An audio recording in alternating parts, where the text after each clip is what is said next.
No, I think that's great. Lots of good insight there too. And I was thinking with you, Vance, you bring a unique perspective. Like you've got all the, and I mean that in a good way. Here's how is, you've got like this, the technical knowledge of how to set all these things up, but also you were sharing as we got started, just like your pastoral hat. And so I think that's the background for this next question, which is, yes, we've talked through the importance of, the details and providing information and how do people do things in a compliant way. I love how you talked about, even on a practical standpoint, taking, unnecessary steps out of the process by providing some of the different information. But I guess just coming back to even more of like the spiritual aspect of this, or like, the discipleship or the generosity kind of conversations. What kind of big picture tips do you have for coupling both that, I guess, like the spiritual moments or discipleship kind of opportunities and giving in this way, along with, hey, we're also providing a lot of technical information for people, or like boxes to check and IRS compliance. So what's your best advice for how we kind of mix those two worlds, which are not often mixed? Yeah, it's really similar to tithing in my perspective, right? When you present tithing as a form of legalism, first of all, that's not biblical. Second of all, it's not the way to truly cultivate generosity, right? Some people do give based on guilt, but that's not the most sustainable, the most life-giving, and the most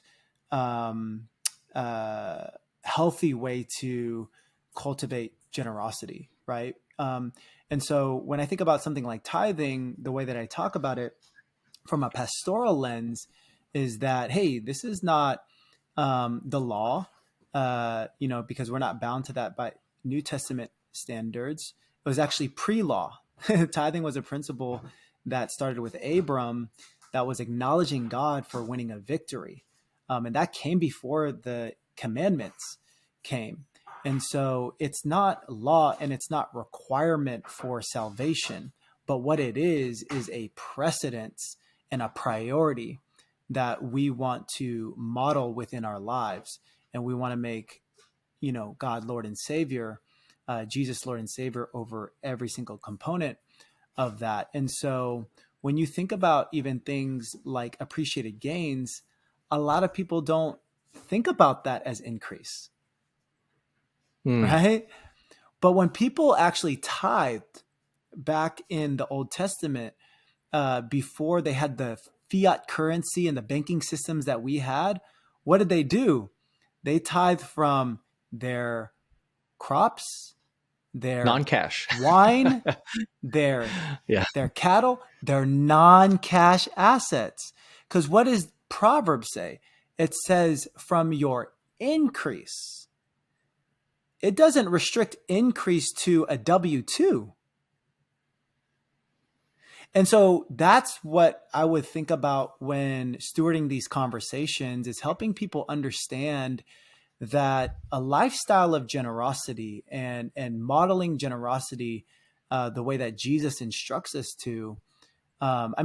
Jesus went above and beyond the tithe. Jesus, if we want to live the ways of Jesus fully, he said, give everything, right? And the Acts model is like, Acts 2, that's how the church started, is they give everything. But, the tithe is a great baseline to have a benchmark of how we can, really live a life that is honoring God.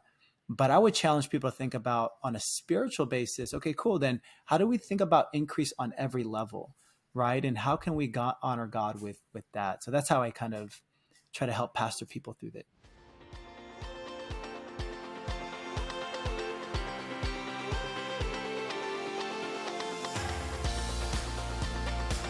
Subscribe to our YouTube channel for more finance, governance, and fundraising news and insights for your church or ministry.